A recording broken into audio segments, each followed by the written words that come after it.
জলপাইগুড়িতে তৃণমূল নেতা বিক্ষোভের মুখে মারধর করা হয়, ডিম ছোড়া হয় তাকে উদ্দেশ্য করে।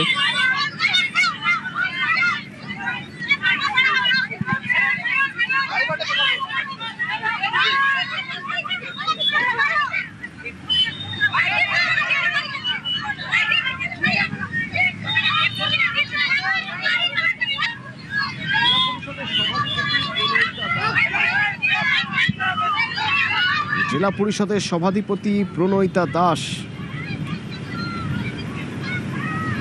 তার বাবাও তৃণমূল নেতা কৃষ্ণ দাস, কিন্তু বিক্ষোভ কেন তাদের ঘিরে? শান্তনু আছে আমার সঙ্গে ফোনে। শান্তনু, দেখো, তৃণমূল নেতা কৃষ্ণ দাসের বিরুদ্ধে কিন্তু দীর্ঘদিন ধরে অভিযোগ রয়েছে বিজেপি কর্মীদের। তাদের বক্তব্য, তিনি যখন তৃণমূলে ছিলেন, অর্থাৎ তৃণমূল যখন সরকার ক্ষমতায় ছিল, সেই সময় রংধামালে এবং সংলগ্ন এলাকায় বহু মানুষের জমি দখল করেছেন এবং তাদের উপর অত্যাচার চালিয়েছেন সরকারি প্রভাব খাটিয়ে।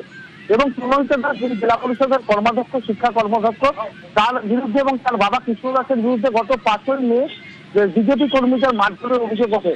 এই বছর এই বিধানসভা নির্বাচনে কৃষ্ণ দাস জলপাইগুড়ি বিধানসভা কেন্দ্রে প্রার্থী ছিলেন। তিনি পরাজিত হন বিজেপি প্রার্থীর কাছে এবং তার পর দিন অর্থাৎ 5ই মে কিন্তু বিজেপি কর্মীদেরকে মারধর করা হয়। এই অভিযোগে কৃষ্ণ দাস সেদিন থেকেই পলাতক এবং তার সঙ্গে কিন্তু গা ঢাকা দিয়েছিলেন এই প্রণয়িতা দাস। গত 28 তারিখ তিনি জলপাইগুড়ি সার্কিট বেঞ্চে দ্বারস্থ হয়েছিলেন এবং জামিনের আবেদন জানিয়েছিলেন।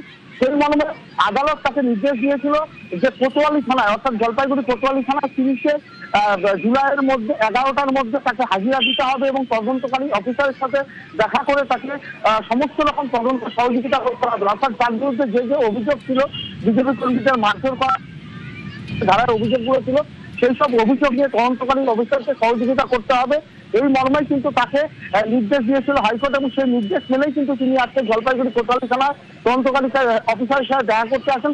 সেই সময় কিন্তু উত্তেজিত মানুষের ক্ষোভের মুখে পড়তে হয় তাকে। তার বিরুদ্ধে যে ক্ষোভ উগরে আছে, যে ক্ষমতায় থাকাকালীন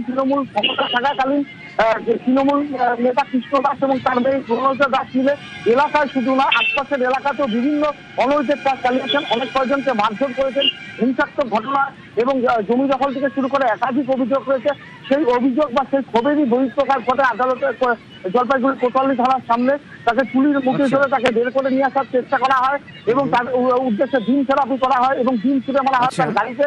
পরে পুলিশ কর্মীরা তাকে কিন্তু সেভ করে ভেতরে নিয়ে গেছেন এবং এই মুহূর্তে তাকে জিজ্ঞাসাবাদ করা হচ্ছে এবং এই মামলাতে যে তদন্ত চলছে, তদন্ত জিজ্ঞাসাবাদ করতে হবে।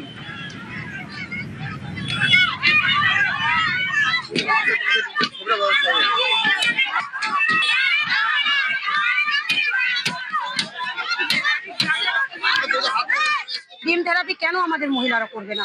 দীর্ঘদিন দিনের পর দিন অত্যাচার সহ্য করেছে এতগুলো বছর ধরে, কেন করবে? ওনার বাবা তো ক্রিমিনাল, মেয়ে তো ক্রিমিনাল হবে, তো সেই কারণে ডিম ছোড়াছুড়ি করেছে।